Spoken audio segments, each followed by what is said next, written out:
Hi friends, പുതിയൊരു job information വീഡിയോയിലേക്ക് സ്വാഗതം. അപ്പോൾ ഇന്നത്തെ ഒരു വീഡിയോയിൽ നമ്മൾ നോക്കാൻ പോകുന്നത് KSEBക്ക് കീഴിലുള്ള ഹൈഡൽ ടൂറിസം സെൻറ്ററുകളിൽ വന്നിട്ടുള്ള ഒഴിവുകളെ കുറിച്ചിട്ടാണ്. വിവിധ തസ്തികകളിലായിട്ട് കരാർ അടിസ്ഥാനത്തിലുള്ള നിയമനമാണ് വന്നിട്ടുള്ളത്. കുറഞ്ഞ യോഗ്യത 10ാം ക്ലാസ് ആണ്. അപേക്ഷാ ഫീസൊന്നുമില്ല. നിങ്ങൾക്കിതിലേക്ക് ജസ്റ്റ് അപ്ലൈ ചെയ്താൽ മാത്രം മതി. CMD വഴിയാണ് പുതിയ നോട്ടിഫിക്കേഷൻ വന്നിട്ടുള്ളത്.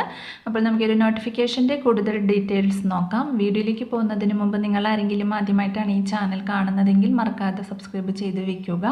അതോടൊപ്പം തന്നെ പുതിയ നോട്ടിഫിക്കേഷൻ കിട്ടുന്നതിന് വേണ്ടി തൊട്ടടുത്തുള്ള ബെൽ ബട്ടൺ കൂടി എനേബിൾ ചെയ്യുക. അപ്പോൾ ഞാൻ അപ്ലോഡ് ചെയ്യുന്ന പുതിയ ജോബ് ഇൻഫർമേഷൻ വീഡിയോസ് നിങ്ങൾക്ക് പെട്ടെന്ന് തന്നെ നോട്ടിഫിക്കേഷനായിട്ട് ലഭിക്കുന്നതായിരിക്കും. അപ്പോൾ കേരള ഹൈഡൽ ടൂറിസം സെൻറ്ററിൻ്റെ KHTC വിവിധ യൂണിറ്റുകളിലേക്ക് 2 വർഷത്തേക്കുള്ള കരാർ അടിസ്ഥാനത്തിൽ നിയമനം നടത്തുന്നതിന് യോഗ്യതയുള്ള ഉദ്യോഗാർത്ഥികളിൽ നിന്നും അപേക്ഷ ക്ഷണിച്ചിട്ടുണ്ട്. അപ്പോൾ താല്പര്യമുള്ള ഉദ്യോഗാർത്ഥികൾക്ക് സെൻറ്റർ ഫോർ മാനേജ്മെൻറ്റ് ഡെവലപ്മെൻറ്റിൻ്റെ CMD വെബ്സൈറ്റ് വഴി ഓൺലൈനായോ തപാൽ മുഖേനയോ അപേക്ഷ സമർപ്പിക്കാവുന്നതാണ്. ഈ നോട്ടിഫിക്കേഷൻ്റെ ആപ്ലിക്കേഷൻ ഡേറ്റ് സ്റ്റാർട്ട് ചെയ്തിട്ടുള്ളത് ജനുവരി 22 മുതലാണ്. ഫെബ്രുവരി 5 വൈകുന്നേരം 5 മണി വരെ നിങ്ങൾക്ക് ഇതിലേക്ക് അപ്ലൈ ചെയ്യാവുന്നതാണ്.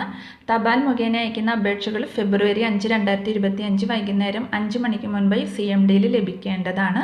അപ്പോൾ നമുക്ക് ഓരോ പോസ്റ്റും അതിൻ്റെ കൂടുതൽ ഡീറ്റെയിൽസും നോക്കാം. ആദ്യം ബോട്ട് ഡ്രൈവർ തസ്തികയിലേക്കാണ് വേക്കൻസി വന്നിട്ടുള്ളത്. 3 ഒഴിവാണ് വന്നിരിക്കുന്നത്. BSHTC വയനാട് 1 ഒഴിവും കക്കയം 2 ഒഴിവുമാണ് വന്നിട്ടുള്ളത്. ക്വാളിഫിക്കേഷൻ വരുന്നത് മാസ്റ്റർ ക്ലാസ് 3 അല്ലെങ്കിൽ റാങ്ക് ലൈസൻസും +2 പാസ്സായിരിക്കണം. പ്രായപരിധി വരുന്നത് 45 വയസ്സ് വരെയാണ്. സമാന സ്ഥാപനത്തിൽ കുറഞ്ഞത് 2 വർഷത്തെ പ്രവൃത്തി പരിചയവും ഉണ്ടായിരിക്കണം. പ്രതിമാസ വേതനം 24,000 രൂപയാണ് ലഭിക്കുന്നത്. അടുത്തത് ലാസ്കർ ബോട്ടിംഗ് അസിസ്റ്റന്റ് തസ്തികയിലേക്കാണ് വേക്കൻസി വന്നിട്ടുള്ളത്. 4 ഒഴിവാണ് വന്നിരിക്കുന്നത്. മൂന്നാർ 2, BSHTC വയനാട് 2 ഒഴിവാണ് വന്നിട്ടുള്ളത്. ക്വാളിഫിക്കേഷൻ വരുന്നത് ലാസ്കർ സർട്ടിഫിക്കറ്റും 10ാം ക്ലാസ്സും പാസ്സായിരിക്കണം. പ്രായപരിധി വരുന്നത് 45 വയസ്സ് വരെയാണ്. സമാന സ്ഥാപനത്തിൽ കുറഞ്ഞത് 2 വർഷത്തെ പ്രവൃത്തി പരിചയവും ഉണ്ടായിരിക്കണം. സാലറി 22,000 രൂപയാണ് ലഭിക്കുക. അടുത്തത് ബഗ്ഗി ഡ്രൈവർ തസ്തികയിലേക്കാണ് വേക്കൻസി വന്നിട്ടുള്ളത്. 5 ഒഴിവാണ് വന്നിരിക്കുന്നത്. ഇടുക്കിയിലാണ് ഒഴിവ് വന്നിട്ടുള്ളത്. വിദ്യാഭ്യാസ യോഗ്യത വരുന്നത് LMV ലൈസൻസ് ഉണ്ടായിരിക്കണം. കൂടാതെ +2 പാസ്സായിരിക്കണം. പ്രായപരിധി വരുന്നത് 45 വയസ്സ് വരെയാണ്. 4 ചക്ര വാഹനങ്ങൾ അല്ലെങ്കിൽ ബഗ്ഗി ഡ്രൈവിംഗിൽ ഏതെങ്കിലും അംഗീകൃത സ്ഥാപനത്തിൽ കുറഞ്ഞത് 2 വർഷത്തെ പ്രവൃത്തി പരിചയം ഉണ്ടായിരിക്കണം. പ്രതിമാസ വേതനം 20,000 രൂപയാണ് ലഭിക്കുക. അടുത്തത് കമ്പ്യൂട്ടർ ഓപ്പറേറ്റർ കം ക്ലർക്ക് തസ്തികയിലേക്കാണ് ഒഴിവ് വന്നിട്ടുള്ളത്. 1 ഒഴിവാണുള്ളത്. മൂന്നാറിലാണ് ഒഴിവ് വന്നിട്ടുള്ളത്. ക്വാളിഫിക്കേഷൻ വരുന്നത് കേരളത്തിൽ നിന്നുള്ള ഏതെങ്കിലും ബിരുദവും DCA, KGT, type writing, English ഹയറും മലയാളം ലോവറും ഉണ്ടായിരിക്കണം.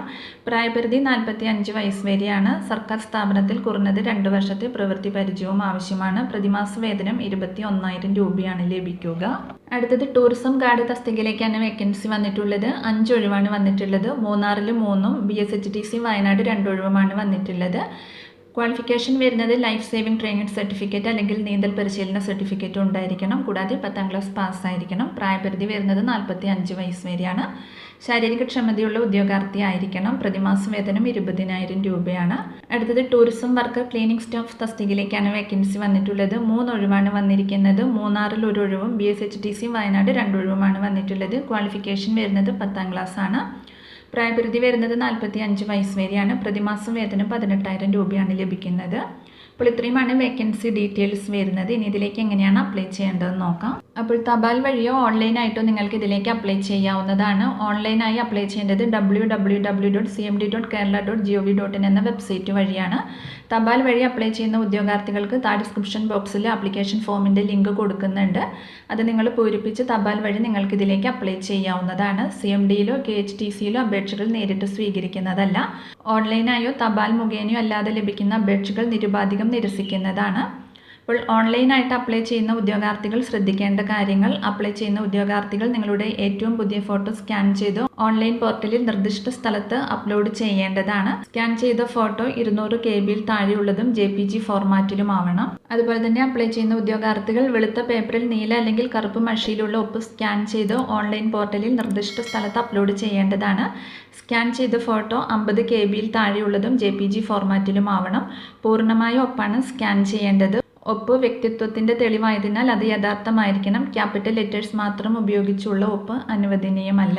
ഇനി തപാൽ മുഖേന അപ്ലൈ ചെയ്യുന്ന ഉദ്യോഗാർത്ഥികൾ നിങ്ങളുടെ 6 മാസത്തിനുള്ളിൽ എടുത്ത പാസ്പോർട്ട് സൈസ് ഫോട്ടോ പതിക്കുകയും പൂരിപ്പിക്കുകയും ചെയ്ത അപേക്ഷ ഫോറത്തിനോടൊപ്പം ഏതെങ്കിലും സർക്കാർ അംഗീകൃത തിരിച്ചറിയൽ രേഖ, വിദ്യാഭ്യാസ യോഗ്യത തെളിയിക്കുന്ന സർട്ടിഫിക്കറ്റുകൾ, SLC അല്ലെങ്കിൽ 10ാം ക്ലാസ് തുല്യതാ സർട്ടിഫിക്കറ്റ്, പ്രവൃത്തി പരിചയം തെളിയിക്കുന്ന സർട്ടിഫിക്കറ്റ്, അപേക്ഷിക്കുന്ന തസ്തികയ്ക്ക് പ്രവൃത്തി പരിചയം ആവശ്യമെങ്കിൽ ലൈസൻസുകൾ, അപേക്ഷിക്കുന്ന തസ്തികയ്ക്ക് ആവശ്യമെങ്കിൽ അവയുടെ സ്വയം സാക്ഷ്യപ്പെടുത്തിയ പകർപ്പുകൾ കൂടി സമർപ്പിക്കേണ്ടതാണ്. പൂരിപ്പിച്ച അപേക്ഷ അയക്കേണ്ട വിലാസം PB number 436 Thycaud PO Thiruvananthapuram 695014. അപേക്ഷയും പകർപ്പുകളും അടങ്ങിയ കവറിന് മുകളിൽ KHTC റിക്രൂട്ട്മെന്റ് എന്ന് നിർബന്ധമായും രേഖപ്പെടുത്തേണ്ടതാണ്. ഇനി ഇതിൻ്റെ സെലക്ഷൻ പ്രോസസ്സ് നോക്കുകയാണെങ്കിൽ എഴുത്തു പരീക്ഷ അല്ലെങ്കിൽ തൊഴിൽ പ്രാവീണ്യ പരീക്ഷ ഇന്റർവ്യൂവിൻ്റെ അടിസ്ഥാനത്തിലാണ് സെലക്ഷൻ ഉണ്ടായിരിക്കുക. KHTCയുടെ ഭരണസമിതിയിലൂടെ തീരുമാനമനുസരിച്ച് പ്രാദേശിക ഉദ്യോഗാർത്ഥികൾക്ക് മുൻഗണന ലഭിക്കുന്നതാണ്. അപ്ലൈ ചെയ്യുന്ന ഉദ്യോഗാർത്ഥികൾക്ക് വാലിഡ് ആയിട്ടുള്ള ഒരു ഇമെയിൽ ID യും മൊബൈൽ നമ്പറും ഉണ്ടായിരിക്കണം. അത് റിക്രൂട്ട്മെന്റ് പ്രക്രിയ പൂർത്തിയാകുന്നതുവരെ സൂക്ഷിക്കേണ്ടതാണ്. ഒന്നിൽ കൂടുതൽ തസ്തികകളിലേക്ക് അപേക്ഷിക്കുന്നവർ ഓരോ തസ്തികയ്ക്കും ഓരോ അപേക്ഷ സമർപ്പിക്കേണ്ടതാണ്. അപ്പോൾ ഇത്രയുമൊക്കെയാണ് ഈ ഒരു നോട്ടിഫിക്കേഷനിൽ വന്നിട്ടുള്ള പ്രധാനപ്പെട്ട കാര്യങ്ങൾ. ഇതിൻ്റെ കൂടുതൽ ഡീറ്റെയിൽസ് അറിയുന്നതിന് താഴെ ഒഫീഷ്യൽ നോട്ടിഫിക്കേഷൻ ലിങ്ക് കൊടുക്കുന്നുണ്ട്. അപ്പോൾ നിങ്ങൾ നോട്ടിഫിക്കേഷൻ നന്നായി വായിച്ചു നോക്കിയതിന് ശേഷം മാത്രം അപ്ലൈ ചെയ്യുക. അപ്പോൾ ഒരു വീഡിയോ നിങ്ങൾ മാക്സിമം നിങ്ങളുടെ ഫ്രണ്ട്സിലേക്കും കൂടി ഒന്ന് ഷെയർ ചെയ്ത് കൊടുക്കുക. അവർക്കും കൂടി ഉപകാരപ്പെടുന്നതായിരിക്കും. വീഡിയോ നിങ്ങൾക്ക് യൂസ്ഫുൾ ആയിട്ടുണ്ടെങ്കിൽ ലൈക്ക് ചെയ്യുക. പുതിയൊരു വീഡിയോയുമായി കാണുന്നത് വരെ താങ്ക്സ് ഫോർ വാച്ചിങ്.